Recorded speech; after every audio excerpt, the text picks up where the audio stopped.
नमस्कार, मैं रंजन सिंह और आप देख रहे हैं नॉर्थ ईस्ट आवाज टाइम टू टाइम। बराक घाटी के प्रमुख शहर सिलचर के पुलिस परेड ग्राउंड से आज असम प्रदेश भाजपा आने वाले 2021 विधानसभा चुनाव के लिए शंखनाद किए और शंखनाद भी ऐसा देखने वाले की आंखें फटी की फटी रह जाए।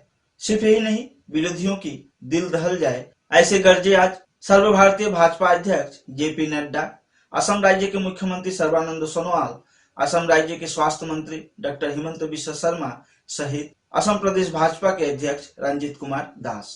हम आज आपको एक एक करके सभी का भाषण सुनवाएंगे। सभी ने क्या कुछ कहा आज सिलचर पुलिस परेड ग्राउंड से, यह आपको सुनवाएंगे।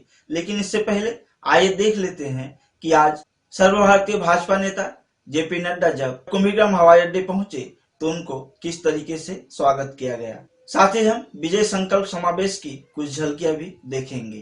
तो आइए देखते हैं सिलचर से हमारे संवाददाता रानू दत्त एवं अजित दास का यह रिपोर्ट।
तो देखा आपने किस अंदाज में आज सर्वभारतीय भाजपा नेता जेपी नड्डा को स्वागत किया गया सिलचर में।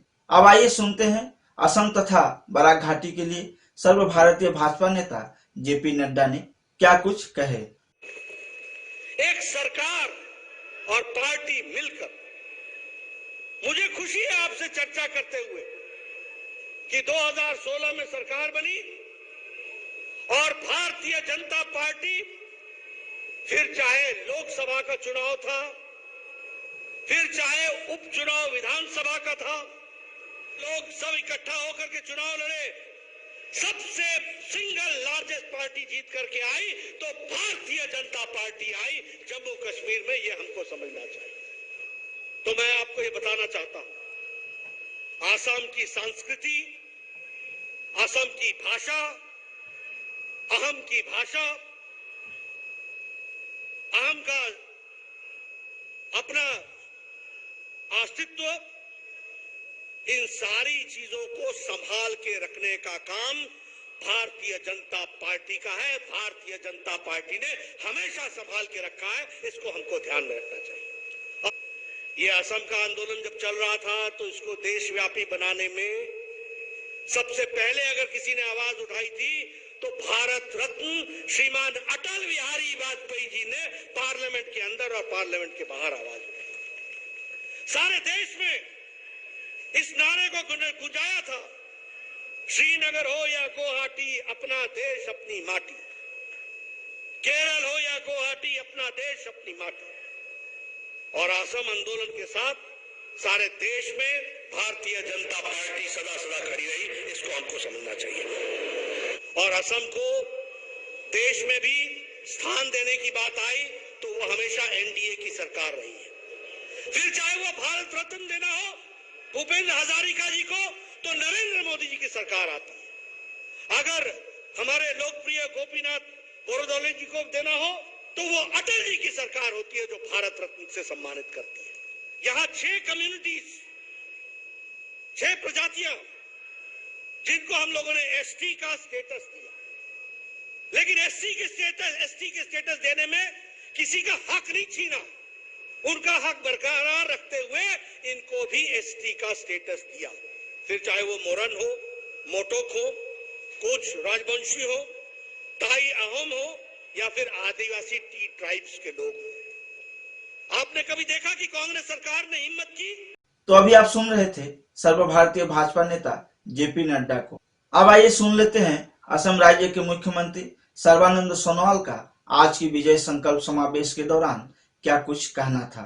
उन्होंने बराक एवं ब्रह्मपुत्र की मिलन को लेकर क्या कुछ कहे।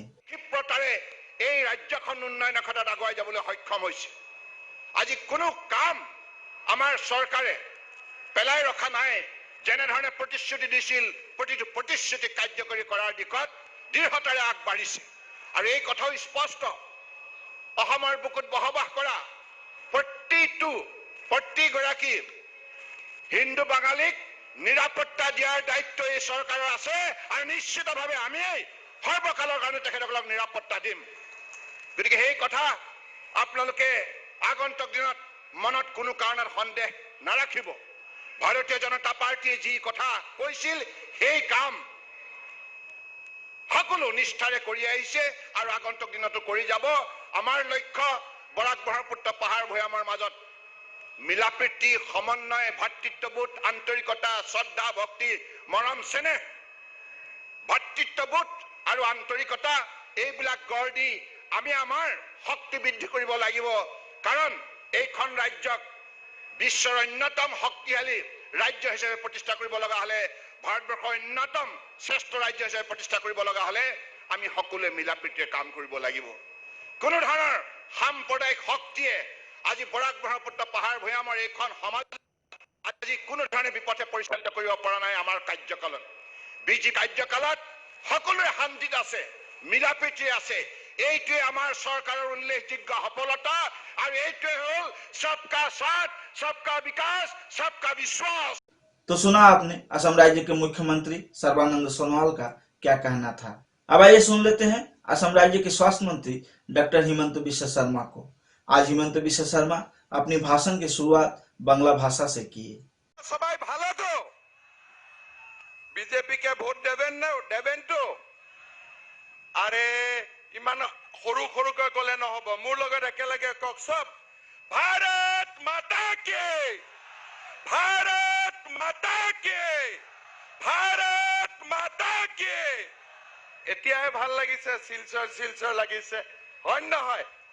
2020 চন আমাৰ বাবে আনন্দৰ নাছিল, কিন্তু 2021 চন অসমৰ ৰাইজে ভাৰতীয় জনতা পাৰ্টিক আকৌ এবাৰ শাসনলৈ আনি অসমত অহা 5টা বছৰত উন্নয়নৰ আৰু এক নৱজাগৰণ সৃষ্টি কৰিব, তাৰ সংকেত আজিৰ সভাত আমি পাইছো। শ্ৰদ্ধা ৰাইজ, আজিৰ সভাৰ জৰিয়তে 2021 চনৰ বিজয় সংকল্প সমাৰোহ আমি আৰম্ভ কৰিছো। আমাৰ বাবে গৌৰৱৰ বিষয় এই যে শিলচৰত অনুষ্ঠিত এই প্ৰথম বিজয় সংকল্প সমাৰোহত ভাৰতীয় জনতা পাৰ্টিৰ সভাপতি জগত প্ৰসাদ নাড্ডা ডাঙৰীয়া আমাৰ মাজত উপস্থিত আছে। তেখেতৰ উপস্থিতিত আমি পুনৰ এবাৰ সংকল্প ল'ম যে অসমৰ সৰ্বাংগীন উন্নয়নৰ বাবে আমাৰ ভাৰতীয় জনতা পাৰ্টিৰ কাৰ্যকৰ্তাসকলে অহা নিৰ্বাচনত বিজেপি দলক বিজয়ী কৰিব, তাত কোনো সন্দেহ নাই। 2016 চনত প্ৰধানমন্ত্ৰী নৰেন্দ্ৰ মোদী ডাঙৰীয়া আমাৰ মাজত আহিছিল। আমি সংকল্প লৈছিলো যে কংগ্ৰেছৰ ধুতি লুঙিৰ ৰাজনীতি, কংগ্ৰেছৰ খুটাৰ ৰাজনীতি আমি অসমত বন্ধ কৰিম। আমি ৰাইজক প্ৰতিশ্ৰুতি দিছিলো আমি অসমৰ বুকুত এক নৱজাগৰণ সৃষ্টি কৰিম, উন্নয়নৰ জৰিয়তে, বিকাশৰ জৰিয়তে মানুহৰ অন্তৰ জয় কৰি আমি এখন নতুন অসম নিৰ্মাণ কৰিম। तो सुना आपने किस प्रकार से, किस अंदाज से गरजे स्वास्थ्य मंत्री डॉक्टर हिमंत बिश्व शर्मा। उनकी गर्जन सुनकर विरोधियों का दिल जरूर दहला होगा। अब आइए हम सुन लेते हैं असम प्रदेश भाजपा के राष्ट्रीय अध्यक्ष रंजीत कुमार दास को। আজকে আমরা আসাম প্রদেশ নিশ্চিতভাবে খুবই সন্তুষ্ট, কারণ ভারতীয় জনতা পার্টির রাষ্ট্রীয় সভাপতি হিসাবে মনোনীত হওয়ার পর আমাদের জগৎ প্রসাদ নাড্ডা মহাশয় আসামে এসেছে এবং আসামে প্রথম সফর হচ্ছে বরাক ভ্যালিতে, শিলচরতে। কারণ ওনা বলেছিল যে বরাক ভ্যালিতে ভারতীয় জনতা পার্টির জন্ম হয়েছিল। এই বরাক ভ্যালিতে 1991 সনে নতে করে এমএলএ জিতেছিল, একজন দুজন করে এমপি জিতেছিল। ওই জন্য জগৎ প্রসাদ মহাশয় আমাদেরকে বলেছিল যে আমি আসামের যখন সফর শুরু করব, ফার্স্ট সফর আমি শুরু করব বরাক ভ্যালিতে। তাই আমাদের আসাম প্রদেশের 42 লাখ কার্যকর্তার তরফ থেকে আমি ওনাকে স্বাগতম জানাচ্ছি, উষ্ণ স্বাগতম জানাচ্ছি। সদর কার্যকর্তাগণ, আপনারা সবাই জানেন যে কর্মাধ্যক্ষ আমাদের রাষ্ট্রীয় সভাপতি নাড্ডা মহাশয় যখন করোনা কাল ছিল, ওই করোনা কালের সময় দেখেছি আমাদের কার্যকর্তাগণকে উৎসাহিত করার জন্য প্রায় 3 লক্ষ মানুষের সঙ্গে ডাইরেক্টলি সম্পর্ক করার এক সংকল্প নিয়েছিল। এবং ওই সময় আমাদের আসামে অনেক ভার্চুয়াল র্যালি করেছিল। আজ পর্যন্ত কোনো ভারতের রাজনৈতিক দলে এরকম করে ভার্চুয়াল র্যালি করতে পারে নাই। যা সম্ভব হয়েছে আমাদের রাষ্ট্রীয় সভাপতি জেপি নাড্ডা মহাশয়ের নেতৃত্বে সারা ভারতে ডিজিটাল ইন্ডিয়া যা চলেছে, এই ডিজিটাল ইন্ডিয়ার সঙ্গে সঙ্গে আমাদের পার্টিও ডিজিটাল বিজেপি হচ্ছে, যার জন্য প্রায় 10 লক্ষ মানুষের সঙ্গে ডাইরেক্টলি কন্ট্যাক্ট হচ্ছিল এবং সমগ্র ভারতবর্ষের মানুষের সঙ্গে 25 করোড় মানুষের সঙ্গে ওরা ভার্চুয়াল র্যালি করেছিল। तो अभी आप सुन रहे थे असम प्रदेश भाजपा अध्यक्ष रंजीत दास को। सिर्फ यही नहीं, आज बराक घाटी के भी कई भाजपा नेता सिलचर पुलिस प्लेट ग्राउंड की विजय संकल्प समावेश की जो मंच थी, उस मंच से खूब गरजे। एक के बाद एक सभी नेताओं ने इस प्रकार से गरजे कि विरोधियों का दिल जरूर दहला होगा। फिलहाल हम बढ़ते हैं अपने अगले खबर की ओर। दक्षिण धोलाई के जमालपुर जीपी के अंतर्गत नारायणपुर नामक एक गांव है, जिस गांव में मसार खाल नामक एक छोटी सी नदी है, जिसके ऊपर अब तक किसी भी नेता या मंत्री का सेतु बनाने के लिए नजर नहीं गया है। स्थानीय लोगों द्वारा बांस की एक छोटी सी सेतु बनाई गई है, जिसके माध्यम से लोग आवागमन करते हैं। इस सेतु के कारण आजादी के बाद से ही वहां के लोगों को काफी परेशानी झेलना पड़ता है। इस विषय को लेकर लोगों ने आज एक संवाददाता सम्मेलन करते हुए अपने दुखड़ा रोए। आइए देखते हैं सिलचर से हमारे संवाददाता रानू दत्त का यह रिपोर्ट। প্লাস বেমারি মানুষ এরা তো যাওয়া আওয়ার বড় অসুবিধা। বাচ্চা যারা আছেন স্কুলে যাওয়ার লাগি তো বড় কষ্ট। অনেক নেতা মন্ত্রী আইন কিন্তু আওয়ার পরেও আশ্বাস দিন কাজর লাগিলে খাস তো কোনোদিন হয় না। আর আমরা এখানোর সব মানুষ যাওয়া আওয়ার বেশ কষ্ট হয়। তাই ইলেকশন সামনে, এই জন্য আমরা সবে একটা প্রতিশ্রুতি নিচ্ছি যে আপনারা সবে, আমরা সবে যে রাস্তার কাজ যদি না হয় তাহলে আমরা বহুত বয়কটের একটা ডাক দিতাম। আর খাস করিয়া যে আমরা যত নেতাবৃন্দ আছেন তার কাছে আমরা যেন একটা প্রস্তাব রাখি আর যে আমরা রাস্তাটা ধরে একটু খেয়াল নিতা। অনেকদিন হয়ে গেল তো কেউ আর কাজকর্ম করেন না। অনেক পঞ্চায়েতরে ভোট দিলাম, মেম্বারদেরও ভোট দিলাম, এমএলএরও ভোট দিলাম। ভোট দেওয়ার পরে কোনো কাজ হয় না আমরা। আর বর্তমানে দেখো আমরা যে ফুল আমরা পাবলিকে বানাইছি ফুল, দেখো আমরা পাবলিকে বানাইছি ফুল বানাই। वक्त हो चला है एक छोटा सा ब्रेक का। ब्रेक के बाद बाकी है और कई अहम खबरें। आंधी हो या तूफान, छोटा घर या मकान, ये दीवारें सब झेलता है, मजबूती से सालों चलता है। बराक वैली की नई पहचान, मजबूती का दूसरा नाम, valley cement. Valley strong, very strong. अगर आने वाले हैं आपके घर में भी मेहमान, तो जल्द से ले आए बिरला गोल्ड चाय, जिसके कन कन में है ताजगी वो सुगंध और दाम औरों से है कई गुना कम। जी हाँ, जयश्री टी इंडस्ट्री कछार की प्रोडक्शन बिरला गोल्ड टी। पहले आजमाए फिर करें विश्वास। ब्रेक के बाद पुनः एक बार आपका स्वागत है। सालगंगा में आज आयोजित हुआ एक्स सर्विसमैन एसोसिएशन की एक जरूरी सभा। जरूरी सभा के दौरान एक्स सर्विसमैन जितने भी हैं उनकी सभी प्रकार की सुविधा असुविधाओं के बारे में चर्चा की गई। आइए देखते हैं सिलचर से हमारे संवाददाता रानू दत्त का यह रिपोर्ट। रिटायर्ड एयरफोर्स नेवी বা আর্মির ভাইরা অনেক ব্যাকওয়ার্ড জায়গাতে আছে, ওরা আমাদের এক্সাইজমেন্ট বোর্ড সম্বন্ধে অনেক কিছু রেখে ওরা সব প্রকাশ করতে পারতেছে না ডিউ টু কমিউনিকেশনের কারণে। এই জন্য আমরা শালনগাটা অ্যাসোসিয়েশন খোলার জন্য যে আমরা উদারবন শালনগার মধ্যে যে অ্যাসোসিয়েশন খোলার জন্য আমরা সিদ্ধান্ত নিয়েছি, যাতে আমাদের ব্যাকওয়ার্ড স্তরে যে ফৌজি ভাইরা এসে পোস্টিং এসে রিটায়ার্ড হয়ে এসে বসেছে, ওদের যাতে ওয়েলফেয়ারের জন্য যাতে আমরা ঠিকমতো নিয়ে সোলজার বোর্ডে পৌঁছে দিতে পারি, ওদের ছেলে মেয়েদের বা সুবিধা, পড়াশোনার সুবিধা, মেডিকেল, ফ্যামিলির যে কোনো মানুষের ডিপেন্ডেন্ট পার্সনের মেডিকেলের জন্য আমরা এইসব নিয়ে আমাদের চিন্তা ভাবনা করতেছি বা আলোচনা চালিয়ে যাচ্ছি, যাতে ওরা ঠিকমতো জিনিসগুলা পায় বা ওয়েলফেয়ার পায় আমাদের ভারত সরকারের পক্ষ থেকে যে জিনিসগুলো দেওয়া হচ্ছে। এবং আমরা এও দাবি জানাই, আমাদের বর্তমান আমাদের শালনগা উদারবনের মানুষ বা এক্সাইজমেন্ট লোক কুম্বিগ্রাম এয়ারফোর্সে আমরা যে কোনো ফ্যাসিলিটি নিতে যাইতে বা ব্যাংকে যেতে বিরাট ধরনের অসুবিধার সৃষ্টি হয়। এবং এয়ারফোর্সের ভিতরে ইন্দ্রগ্রাম, এমএস কলোনি, শিব কলোনি, অনেক আমাদের এক্সাইজমেন্ট লোক বা সিভিল যারা আছে ওরা গেটের মধ্যে নানান ধরনের হ্যারাসমেন্টের সম্মুখীন হইতে হয়। এইগুলা দেখার জন্য আমাদের যাতে অসুবিধা না হয়, আমাদের ডিসি মহোদয়কে এবং আমাদের বিধায়ক সাহেবের কাছে আমরা দৃষ্টি আকর্ষণ করতে অনুরোধ জানাবো, যাতে এইগুলা অতি সত্বর সমাধান হয় এবং যাতে হ্যারাসমেন্ট না হয়। আমার একজন এক্সাইজমেন্ট লোক সিএসডি যাইতে বা ব্যাংকে যাইতে নানান ধরনের জিনিসপত্র দেখাইতে হয়, আই কার্ড দেখাইতে হয়, আজকের ডে নয় কালকে ডে, সোমবারে না বৃহস্পতিবার, বৃহস্পতিবার শুক্রবার, এইসব অনেক টাইম লস হয়ে যায়। আজকাল মানুষের সময় কম, কাম বেশি। এটা যাতে দূর হয় এই জন্য আমাদের বিধায়ক সাহেব এবং আমাদের ডিসি মহোদয়ের কাছে আমরা দৃষ্টি আকর্ষণ করছি। এবং বর্তমানে আপনারা দেখতেছেন মিথ্যা প্রবচনা দিয়ে আমাদের কৃষককে কীভাবে আমাদের যে বিরোধী পার্টি বিপক্ষে যারা আছে, সরকারের বিপক্ষে যারা বসে আছে, ওরা কি উস্কানি দিচ্ছে। এর জন্য আমরা ধিক্কার জানাই। আমরা আমাদের সরকারের সাথে আছি।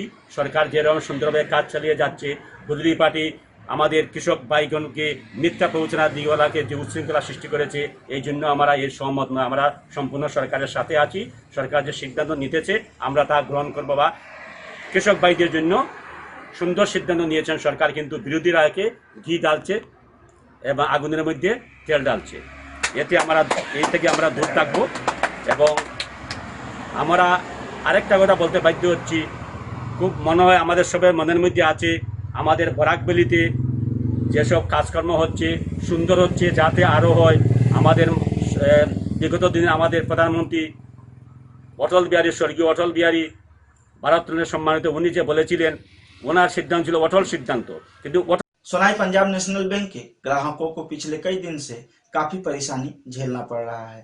खासकर बुजुर्ग ग्राहकों के लिए यह परेशानी अब आफत बन चुकी है। पिछले कई दिन से ग्राहक जब बैंक में पहुंचते हैं तो उन्हें बैंक के कर्मियों द्वारा नेट नहीं है ऐसा कहा जा रहा है, और सुबह के बैठे बैठे शाम तक नेट के इंतजार करते हुए ग्राहक घर वापस लौट रहे हैं। सिर्फ यही नहीं, Punjab national bank, UBI bank और ओरिएंटल बैंक नामक सरकार द्वारा तीनों बैंक को एक कर दिया गया है। अभी तीनों बैंक के अलग अलग नियम थे, तीनों बैंक के अलग अलग बैंक खाते थे। ऐसे में ग्राहकों को और परेशानी झेलना पड़ रहा है। आइए देखते हैं सोनाई से हमारे संवाददाता मजीबुल लश्कर का यह रिपोर्ट। তো বুধবার থেকে আইয়া আমরা বুধবারেও আইছি, বৃহস্পতিবারেও আইছি, শুক্রবারে আইছি। শুক্রবারে প্রায় 10-15 মিনিট লিঙ্ক আসলো, এরপরে আর নাই। শনিবারে বন্ধ, রবিবারেও বন্ধ। আবার আজকে সোমবারেও আইছি, সোমবারে আবার পরেও আজকেও লিঙ্ক নাই। কেমন দিন থেকে লিঙ্কের প্রবলেম চলে? প্রায় 7 দিন থেকে। আমি তো আইয়া 7 দিন থেকে লিঙ্কের প্রবলেম চলে। আপনি কেমন দূর থেকে আইনি ব্যাংক? আমি শুনাই রামনগর থেকে। রামনগর থেকে তো প্রায় 40 টাকার ভাড়া আপ ডাউন। এইভাবে ডেইলি আইতরা? কিন্তু তারা ব্যাংক যোগাযোগ করলে তারা কি কইছে লিঙ্কের ব্যাপারে? খালি লিঙ্ক নাই। আজকে যে সমস্যাটা হইলাম যে তারা ব্যাংকে পাঞ্জাব ব্যাংকের লাগে তারা মানে একটা বিঘা কিনা পয়সা হয়েছে, এরপর থেকে তারা লিঙ্ক নাই দেখা। কোনদিন তারা সমস্যা শেষ ওইটাও করতে পারি। नॉर्थ ईस्ट आवाज टाइम टू टाइम में आज के लिए फिलहाल इतना ही। कल कुछ नई खबरों के साथ आप लोगों के समक्ष उपस्थित रहूंगा। तब तक के लिए धन्यवाद। शुभ रात्रि।